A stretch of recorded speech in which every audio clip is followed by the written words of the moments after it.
Caitlin fans brutally mock claims the Indiana Fever are better off without her after team's miserable loss.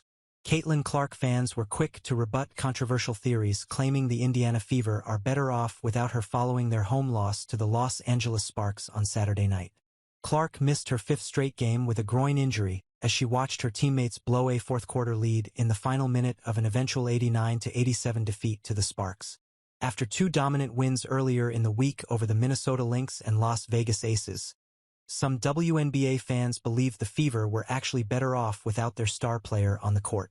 Now, after Indiana lost to 10th-place Western Conference rivals Los Angeles for the second time in 9 days, those critics have become mute while Clark's fans are celebrating the demise of such theories. Earlier in the week, Indiana won its first trophy since 2012 by securing the Commissioner's Cup on the road against the Lynx. On Thursday, the Fever defeated Aya Wilson and Las Vegas by 27.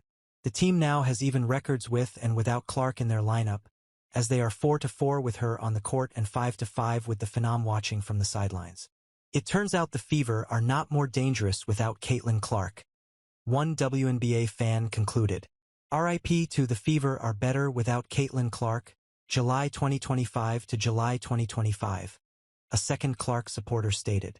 If you can't see how incredibly limited the Indiana Fever are on offense without Caitlin Clark, you're either not watching or don't know what you're watching, a third continued.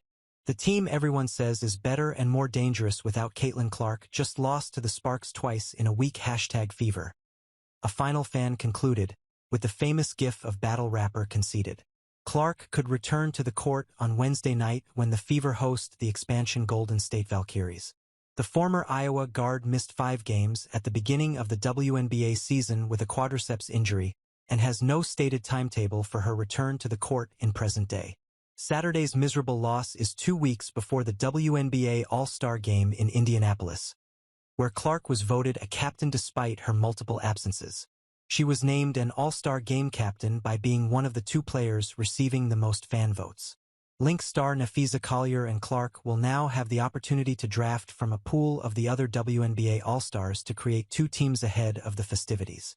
Clark gets her second All-Star selection in her sophomore professional season, having represented Team WNBA in last year's extravaganza against Team USA before the Paris Olympics. Before Clark's second multi-game injury absence of the season, her teammates were rallying around her after a few dismal performances. Despite Clark's injury return game against the New York Liberty on June 14th, after missing 5 games, and the scrappy contest against the Connecticut Sun a few days later, the WNBA Phenom's usually sharpshooting touch has been anything but ironclad. Against the Seattle Storm, Clark was 3-for-13 from the field, including an 0 of 6 mark from three-point range. In the Fever's 2 previous games before Tuesday night's victory, Clark combined for a 1 of 17 mark from beyond the arc, an unimaginable 2-game line by the lofty standards set by the point guard. Beyond the arc, an unimaginable 2-game line by the lofty standards set by the point guard.